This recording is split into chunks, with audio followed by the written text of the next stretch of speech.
Assalamualaikum warahmatullahi wabarakatuh. Alhamdulillahirabbil alamin ala kulli hal. Allahumma sholli ala Muhammad wa ala ali Muhammad. Baik, di sini nama saya Taufik Sofianto, kelompok 10A akan mempresentasikan tentang perbaikan pelayanan berkomitmen mutu di SD Negeri Grojogan. Komitmen mutu, ya, target utamanya ialah mewujudkan kepuasan masyarakat yang menerima layanan.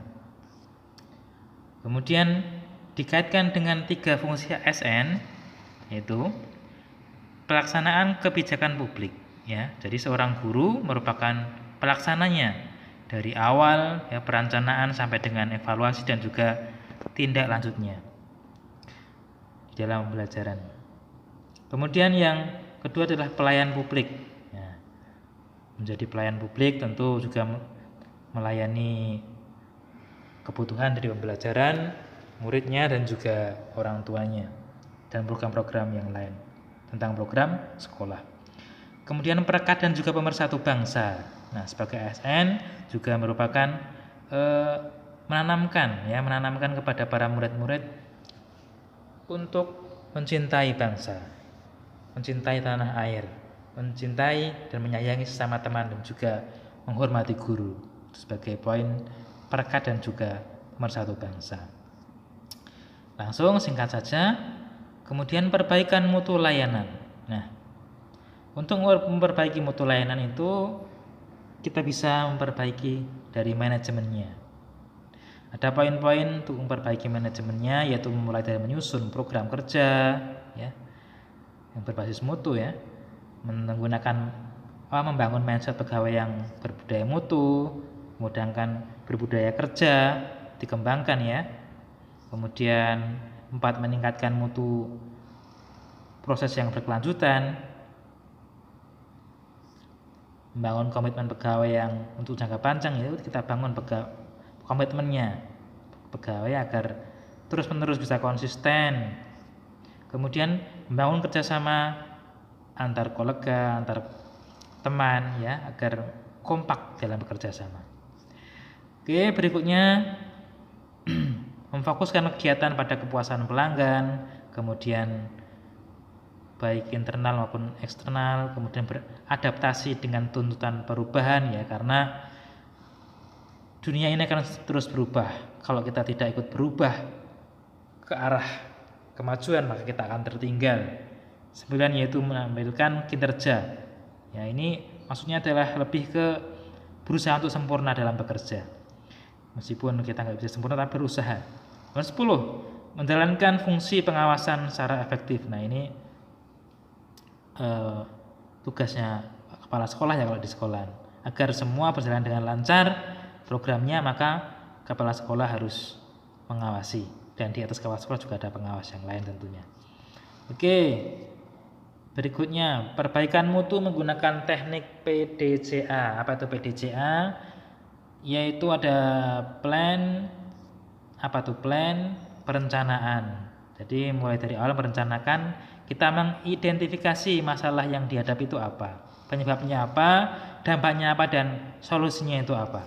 Nah, kalau di sini itu masalahnya adalah menurunnya semangat dan intensitas siswa dalam mengikuti pembelajaran daring. Ya, kita nggak mau harus daring, ya, selama pandemi ini karena demi kesehatan. Yang kedua, guru yang mengajar banyak rombel mengalami kerepotan. Ini juga masalah ini. Kerepotan karena jika pengumpulan tugas hanya dalam aplikasi WA, ya. Penyebabnya apa? Ini SDM-nya kurang, ya, kurang pengetahuan siswa kurang melek teknologi, ya, orang tua juga. Nah, sehingga mau menggunakan aplikasi selain WA mereka kesulitan, belum bisa. Akhirnya awal-awalnya mereka pakai WA. Semua pakai WA untuk tugas. Akhirnya semua menumpuk. Bayangkan saja jika ada satu kelas 30-33 anak. Dikali saya itu mengajar 6 kelas. Hampir 200 anak, mereka semua mengirim WA.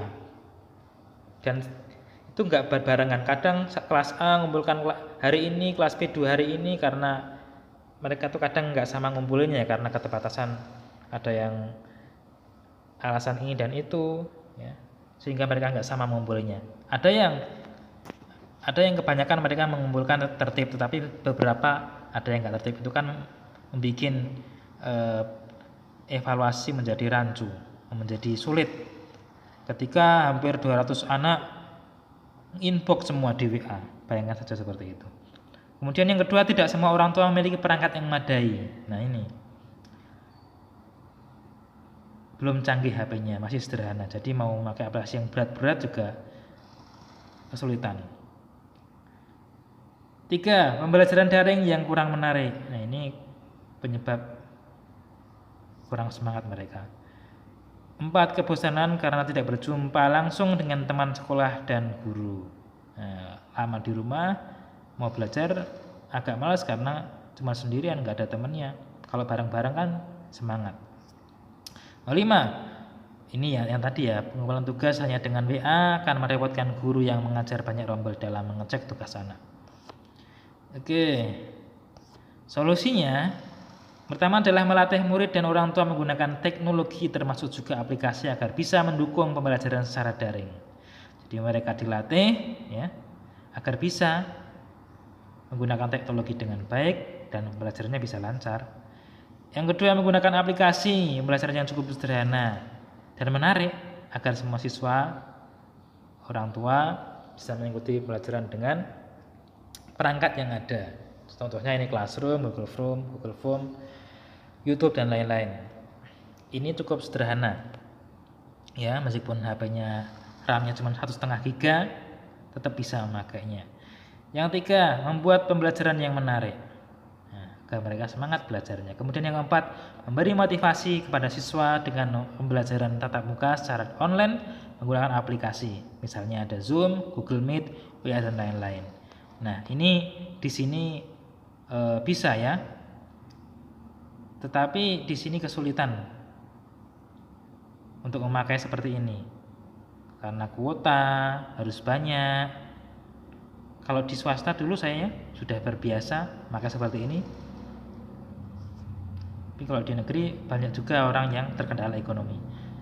Yang kelima, pengumpulan tugas di Classroom dan Google Form mempermudah guru dalam mengevaluasi tugas anak. Nah ini, ketika dulu hanya WA semua, maka menumpuk, guru susah dalam mengoreksiannya. Akhirnya kalau guru udah fokus hanya mengoreksi, mau bikin kreasi yang lain tertunda, akhirnya kurang maksimal. Kalau hanya buat mengecek, waktunya sudah habis. Kemudian melaksanakannya, itu membuat video tutorial dalam menggunakan aplikasi pembelajaran, kemudian di-share di grup WA ya. Jika ada yang kesulitan bisa dilatih secara personal. Jadi mereka dilatih ya. Kita ngirim video tutorial ke grup WA, di-share, kemudian mereka berlatih di rumah. Kalau ada yang kesulitan mereka akan kita jelaskan di grup ataupun secara personal jika masih kesulitan. Kemudian membuat grup kelas di Google Classroom ya, kita membuat Google Class dan juga membuat soal-soal evaluasi menggunakan Google Form. Agar apa? Agar mereka lebih mudah dalam belajar dan kita lebih mudah dalam mengoreksi. Yang berikutnya, membuat atau memberi materi yang menarik kemudian di-share di YouTube agar mereka tidak jenuh melihat LKS saja. Kita juga jelaskan ya, kita upload di YouTube agar mereka bisa lebih tertarik, lebih senang. Apalagi kita kasih wajah kita juga. Kemudian melakukan tatap muka secara virtual dengan aplikasi Zoom, Google Meet, WA atau yang lainnya. Ya, ini pelaksanaannya kalau di sini agak masih belum maksimal, tapi kalau dulu di swasta sudah bisa maksimal. Kalau di sini masih belum maksimal. Ini terus kita kembangkan. Tetapi efeknya memang bagus. Bisa menyemangati mereka. Oke, terusnya.